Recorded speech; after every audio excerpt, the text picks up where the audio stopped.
Hello everyone, welcome back. Today we are back on the grind of ranking cartoons. This time around we're doing Total Drama Revenge of the Island Cast Season 4.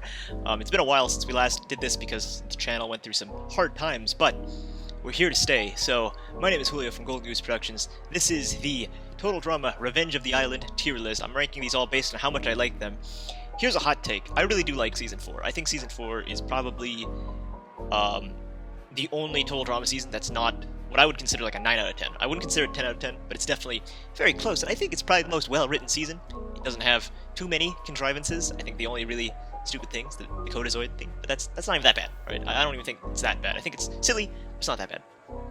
It definitely was the start of where the show stopped aiming towards teenagers and more so became a little more cartoony, aimed towards a younger audience, started getting less and less relatable, and all the things that made Island and to a lesser extent Action and World Tour so memorable, we're starting to phase out. These weren't the totally cool dudes. This was 2012.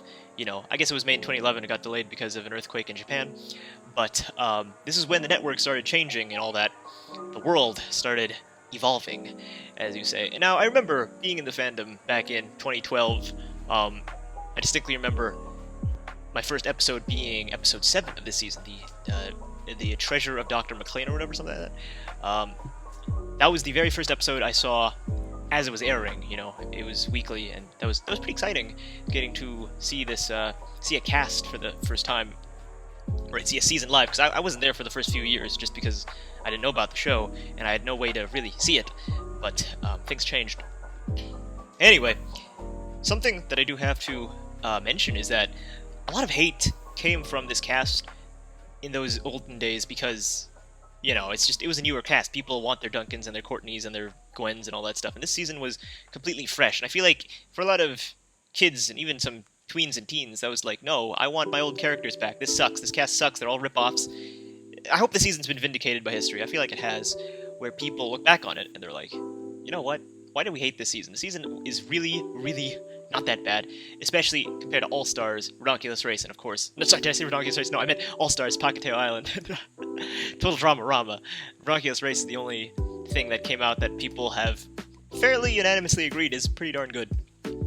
Anyway, I think this season really is a very interesting transitional phase. It's the only 13-episode season that wasn't part of a 26-episode deal, because All-Stars and Pakateo were split into 2, and I feel like, because it's a very tightly written 13 episodes, it's very packed. Like, I think everyone knew what they were doing, the writers were all on the same page. And I think that's just something you have to appreciate with this, with the season. It's the most standalone season, that's for sure. Maybe Action, Action relies on Island, so no, this is definitely the most standalone season, where it's like, you don't need to see any of the other seasons to really get the dynamics and any of that. What am I talking about? Pakateo Island is so much more standalone. Okay, no, this is the second most standalone season. It's like you could watch it in a bubble and you'd probably enjoy it. I don't know about the kids of today. Hopefully the kids of today, when they eventually make their own YouTube videos, they can discuss Pakateo and Total Drama Rama and all that stuff. That's gonna be interesting in 10 years.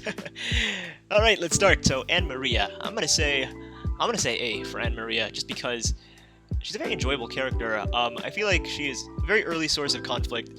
She doesn't get as much screen time as you'd think, just because she kind of just quits. But the love triangle with Vito and Zoey, it kind of ends abruptly, but I do enjoy it while it lasted.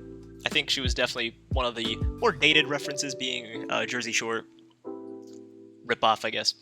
But I don't know, she's a lot of fun. I know a lot of people, out of this cast, think that she has a fair shot at returning. I don't really know about that. I don't know. I think she's one and done. I know she was in consideration for All-Stars, but yeah, what can you do with Anne Maria? She's fun, but I'd say A tier, A for Anne Maria. It's okay. She's okay. Now I could be cheeky and just go B for B as well. Follow the whole first letter of their names thing, but I don't think I'm gonna put him in B. I think I'm gonna put him in C. I think he's okay. He has a lot of potential because he's quiet and he's like a genius, mechanic or whatever. But I think he's Total Drama at their laziest, because they were like, you know what? Let's add a character. I know he wasn't in the original Total Drama Reloaded, design concepts, and he doesn't even have a voice actor other than the scream at the end. So it's like, they were like, how do we make the cheapest character? And so they made B. He's fodder for Scott. There's really not a whole lot to say. I know The community and fan fictions have been very generous to him, but for the most part, I have mixed feelings on B. He's cool. He's definitely okay. I wouldn't call him like a poorly written character because there's not a whole lot to him, but he's enjoyable for what he is, and he lasts a good amount of time. Like 3 episodes for a character that just kind of exists. It's not bad. I don't know if we're ever gonna see him again, if I'm being honest. Like he's very free, but he's also just super filler. He's like the epitome of filler. So yeah, sorry, my guy. The thing with Brick.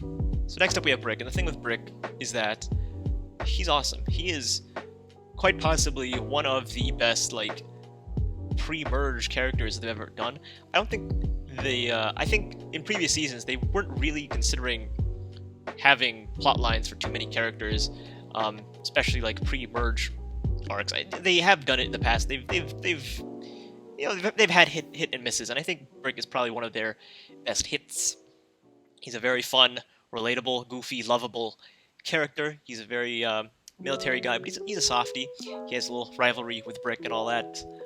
Switches teams. He's very honorable. I don't know. There's a lot to like about Brick. I think that a lot of people wished he made it farther. I wish he made it farther. He was so fun. At least merge, right? And at least make it to All-Stars. He could have had that elusive Sam spot that went to Sam. I think maybe it had to do with the voice actor not wanting to return. I don't know. He only lasted 7 episodes, but it was a damn great 7 episodes, and you really do feel his absence after that. After that, it's like, oh man, something's missing. I don't know. I like Brick. I think he's definitely the person that people look on this cast and they're like, you know what? Brick was a fucking hit. Brick was awesome. I don't know if that constitute. You know what? I'll say it now. I'll put him in S tier just because, you know, he only makes half the season, but it's a damn good half the season. Is it half the season? It might not even be half the season. It might be like 6 episodes instead of 7. I don't know. I don't remember. But he's very fun. That's for certain. Next up is Cameron, and I think Cameron, and I don't know why people don't think this. I think Cameron is probably the most objective winner, just because it's like the underdog story. It's like Lightning wins, fine, but it's kind of anticlimactic, right? You know, you have all this underdoggy stuff. You know, brains versus bronze, the loser kid versus the jock kid, and it's like, you know, usually in stories, right, the nerdy kid wins out, right? That's the whole point of an underdog story. So like Lightning winning, I don't know. I love Lightning, but it's anticlimactic for me. That being said, I think Cameron got a lot of hate back then for just being nerdy and annoying. Like, it's endearing. I think he's endearing as a character. They give him a little bit to do with Mike and Zoey. He's just, you know, he's a nice guy, and he does have moments of overthrowing bullies, I guess, Scott, Lightning, and Joe. I don't know. I like Cameron. I think, honestly, like, if I was more mature back in 2012, I would probably be like, yeah, Cameron's obviously the winner. There's no way he's not winning. The season, they're going to go for this underdog kind of storyline. So I don't know. I like Cameron, but it's like, at the same time, I view Cameron as A.V. Duncan, where it's like, he lasts long and he's obviously a big part of the series, but it's like, I don't care too much about him. Like, I like him, but I don't care about him, if that makes sense.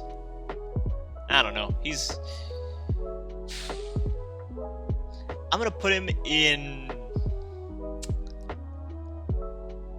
A tier. I'll say A tier just because I do think he's endearing, and I think that for this season, and I'm gonna have comments for him in the All-Stars tier list, but I think for this season he's okay. No, he's more than okay. He's great. He's great to have. I'll put him above Maria as well. I think they could have really flopped, and I feel like they did a pretty like 8 out of 10 job. Could have been better, but could have been worse. So there you go. Dakota. I think Dakota is very well-written character, again. Like, I've said that about this season. The season's just, I have very few complaints about the season. But, you know, in the grand scheme of things, like, the whole intern thing is very unique. The whole monster thing is just very cheap. Ezekiel type of thing. Very last minute. A little contrived, but I do appreciate that it made Sam-Coda relationship so much more cute. I think her being brought back as an intern and her dynamic with Sam is some of the best parts of the season. Probably the better couple out of you know, the 2 couples this season. It's probably the better pairing. I don't know. It's very believable, despite being so unbelievable, I guess. I don't know. They make it believable. I really do dig this relationship. I don't know. I don't know. like when Brick and Maria and Dakota get eliminated, it's kind of like I feel that the season is now in a different direction once the pre-merge ends, and I guess that's how it usually is. But it's like I don't know, a lot of people that I really do wish made merge just get cut so darn close. Yeah, I think Dakota is. I'm gonna put A tier above. Yeah, I'll put her under in Maria just because Maria has a bit more drama going on. Dakota, there's a lot of potential there. She wants to make friends and whatnot. She's, despite being popular, she has some trouble doing that. She wants to be loved and all that. I think she's a great character. I wish they went a bit, further in that direction, but she's great. Dakota's great. Dawn. Oh man, where do I put Dawn, man? This is probably the second most popular character in proportion to the amount of screen time she gets, just under Noah, I'd say. Yeah, Dawn's great. I think Dawn's great. I think she gets like 5 episodes, and yet she has one of the bigger fan bases in the series. She gets talked about so darn often.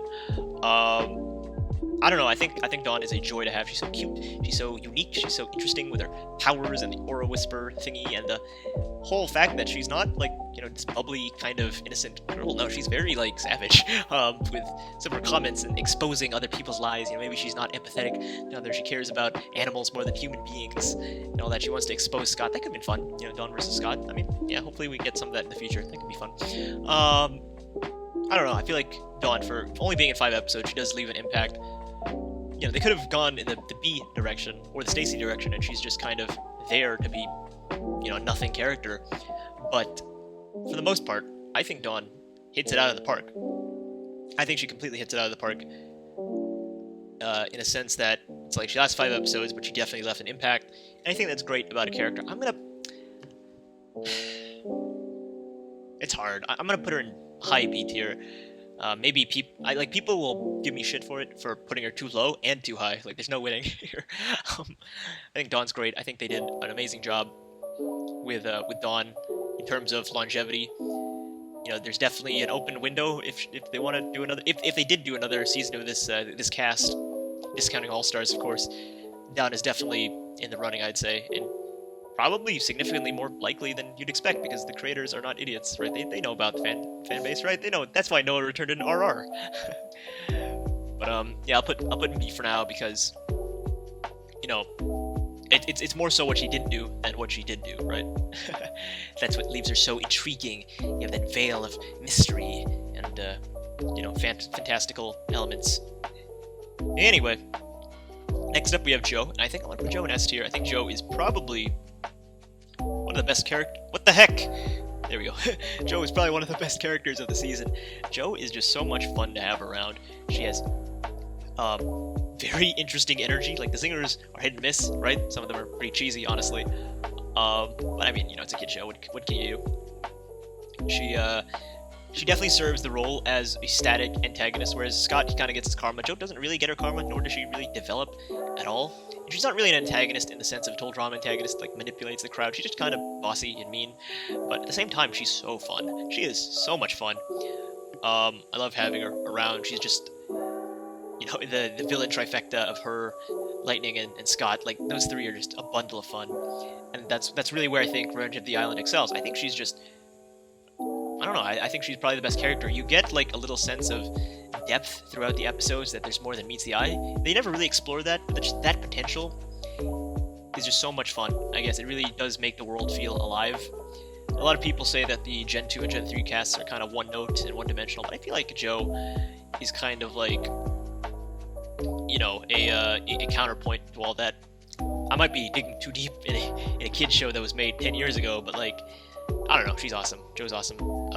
Not much to say there, other than I think, like, they cut her off at the perfect time. I think they gave her just enough screen time. Her dynamic with Lightning and Brick and Scott and Cameron. Scott, she even really interacted with Scott. I don't know why I said Scott. I don't know. It's a lot of fun.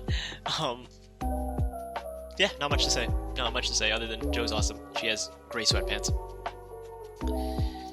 Lightning! Oh man, what is there to say about Lightning? Lightning is awesome. He is someone that kind of fades into the background, I feel, just because he's just comic relief, but he does eventually become the antagonist when Scott gets out of there, and I think he does a damn great job. I think his sort of transition once Cameron steals immunity from him is kind of jarring, because like he was never like a mean person. I would say he was just ignorant and at times a little upfront, but after that he just goes full villain, and I think it's a fairly interesting way to do this whole, we got rid of the main antagonist, but there's still another villainous character. I don't really think they've done that before. Yeah, no, they didn't really do that before, so this is like a new passing of the torch thing. Where for the last 2 episodes, Lightning borrows Scott's antagonist role for a bit, and I think he does a fine job. I think Lightning is just so much fun. He is probably he's probably the funniest character of the season with his somethings and speaking in third person and all that. I don't know. I got nothing but great things to say about Lightning. He's awesome. Will we ever see him again? I don't really know. I don't really know. I think like this was his season. All Stars, he was eliminated like second. Like he didn't have anything to do, despite being a damn great comic relief for those 2 episodes. But man, yeah, no, nothing but S tier for this guy under Joe. But I love Lightning. He's awesome. Next up, we have Mike, and I think Mike is hard to say. Like, obviously, out of the 2 seasons, this is the better one. I think, you know, with his disorder, it's like you have this whole thing about he wants to keep a secret from his crush, and that's a lot of fun. I think it's very cartoony. It is a little, a little iffy, but this was in 2012. You gotta understand that this was made in a different time. Our understanding of these sorts of things have changed drastically in the last 10 years. I think Mike is, I don't know, I feel like it's fresh here. The second season, it definitely starts weighing on your conscience because he's such a meh character.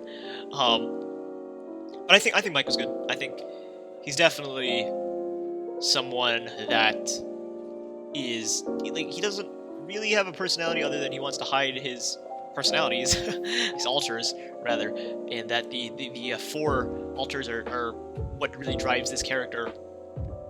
I don't know. I like Mike. I think he's cool in the season. I'll give him a pass.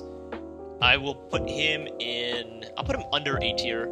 I think, like, the fact that him and Zoey are such a focal point of the season, despite being so meh when you have all these other characters that are much more interesting, is kind of sad, but it's like, what do you expect? I feel like they were building up All-Stars with this. Like, I feel like it's a little obvious that they already knew what they were doing for All-Stars, what with the scary Mal in the background of one of the brain scenes, and just how they were kind of setting up this dynamic. Like, this was Phase 1, All-Stars will be Phase 2. They definitely dropped the ball there, but Phase 1, Revenge of the Island, I think Mike's fine. He goes under Anne Maria, Dakota, and Cameron. Because I feel like it could have been a lot better, but I'm satisfied with what we got. Sam's interesting because he has another one of these like pre-merge arcs that Brick and Maria and Dakota have. But unlike those 3, he makes it like ever so slightly earlier than them. He's like the video game nerd, and then he gets a girlfriend. He starts proving that he's actually a pretty cool guy. He's a nice guy. I don't know. I like Sam. There's not a whole lot to him, but he's definitely one of the more chill players of the season. Honestly, I feel like he's one of the more forgettable players of the season. Like, I'm looking at this cast, and so many of them are like, they will stick with you. I feel like Sam is one of the ones that probably won't stick with you at all. Discounting Staci and B, of course. I feel like Sam is probably the most forgettable out of everyone. That being said, I like Sam. He's nice. He's just, nerd, but not as nerdy as, like, Harold or whatever. I'll put him in high B. I'll put him above Don, because I think like, for what he's worth, they did a fine job of not making his joke run dry, and as I said, with Dakota, his relationship is really, really cute. It's very, like, all these nerds can be like, oh wow, I could be just like Sam if I'm genuine and all that stuff. I don't know. Sam's great. Scott. Now, I feel like there was a point in time where Scott was my favorite character, but I feel like that's because All-Stars made him so much more lovable, and, he might be the one character that gets two-dimensional. Like, yeah, he gets derailed, but I wouldn't call it, like, a negative derailment. I would say it's a positive derailment. Like, it kind of contradicts his old self. But it's like, you know what? it's a net positive. That being said, Revenge of the Island Scott is... he's okay. He's very unique with the strategy of throwing challenges. He's very antagonistic, very obvious about it as well. He doesn't even try to hide it. And by like the merge, everyone just kind of figures it out, right? Like he doesn't do a great job at it. Even though, like, I feel like having like him be like a mole where everyone like trusts him and then he betrays everyone would have been more interesting than him just being a dick outright. But I don't know. I like Scott. I think Scott he serves his role as antagonist very well, even though I feel like compared to like Heather, Courtney, and Alejandro, he really does fall flat. But it's like, you know, he gets redeemed in All Stars, which is something I can't really say about many other characters. He's definitely just a bundle of fun to have around, comic relief, slapstick, and like, yeah, people used to hate this guy, hate the living hell out of this guy for what he did to Bea and Dawn, and to a lesser extent Dakota. But I like Scott. I think I'm gonna put him in. Man, I can't put him in S tier just because I feel like it's fun, but it gets. I'm trying to separate how much I love Scott as a character through like fanfiction and All Stars from how much I like him in Revenge of the Island. I'll put him in A tier for sure. I'll put him above Cameron. I can't put him in S tier, but I definitely do like Scott. He's a lot of fun. Next up, we have Staci, and Staci just gets D. You know what? No, I'm gonna put you in D. She serves her role well. Gets annoying, but it's only one episode. Get over it. It's annoying, but it's short. It's like, if that really bugs you, then something's wrong. Cause it's one episode. All right, calm down. She was made for one episode. She served her role, and she did. So there you go, Staci. There you go. Lastly, we have Zoey, and I think with Zoey is probably the most controversial character next to Mike, which is interesting because there are a couple, but just because she's so bland. Like, there's nothing to... Okay, no, there is a little bit, but they don't explore the interesting parts. The fact that she has no friends, and she's a loner, and she's an indie chick, or whatever that's called. And she's, like, a little awkward, and, you know, stuff like that. I don't know. Like, she tries to be nice, and then, you know, people kind of break her. Like, those are really good things. Like, Commando Zoey was a lot of fun, but I feel like it's too little, too late at the end, and it's such a jarring transition, and, like, they didn't really focus on the parts that could have set up Commando Zoey. I don't know. I like Zoey. Zoey's great, but it's like... I don't know, like, I feel like she's great because of how she acts with other characters, less so Zoey herself, if that makes sense. I don't know, in good conscience, I know that Zoey is alright. Would it be a cop-out to put her in A? I think it would be a bit of a cop-out, but I think Zoey's alright. I'll put her under Scott. I'll put her here. As what I would consider the, like, essentially the second protagonist of the season under Cameron. I think she does a fine job, but it's like they should have really sprinkled in the whole relatable sort of, you know, quirks, or even just a little bit more personality. I feel like that could have gone a long way. She's definitely A tier in this season, and maybe that's biased because All Stars makes you look back and be like, you know what, Zoey in Revenge of the Island was pretty great. I don't know. Zoey's okay. Zoey's divisive. Zoey's okay. I like Zoey. She serves her purpose here, and I wish that this was the last we saw of her. And Mike, and Cameron. And actually, you know what? All these characters, honestly, I wish this was the last we saw of them. Alas. No, I take it back. Scott, Lightning, and Joe. And, you know, Lightning and Joe is because they lasted like 2 or 3 episodes, but I think they were great in All Stars. The other characters, not so much. So anyway, here's my tier list of Revenge of the Island. What do you think? Do you agree with my ranking? This is probably the one that's going to get me killed the most, both for being too high and too low. Thanks for watching. Hope you enjoyed. See you guys on the flip.